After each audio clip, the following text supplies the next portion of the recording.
Is compassion part and parcel of human existence? My answer would be much more. It's part and parcel of human existence. Something greater than compassion has become part of human race. Nature, in her generosity, has gifted human beings with a greater element than compassion, what I like to call it as love. Some human beings are able to display this aspect of love more than anyone, and there are a few minorities, perhaps they are not able to relate with love and share love or share things with love or share life with love. And ultimately, when we talk of godliness and when we define God as love, and we have the ability to master this aspect of our existence, then we say, what is compassion? Compassion is nothing but a immediate step to sympathy.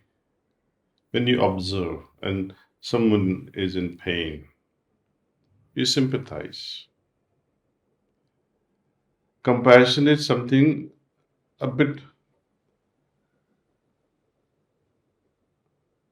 higher aspect of sympathizing. Sympathizing need not be merely words, it has to come into action. Someone is hungry. You're affected by the pain of hunger in someone. When we fulfill that person's hunger, only then we can say, I am being compassionate. Going beyond it, love has its own spectrum.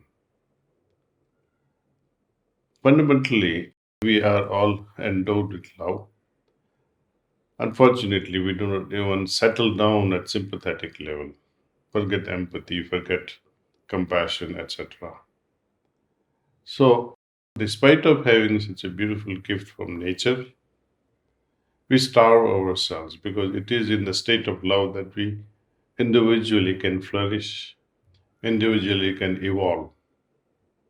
And when we spread this aspect of love with one another, that's a next level of evolution where unrestrained love and care is shared with other humans, and not only just humans, but rest of this universe.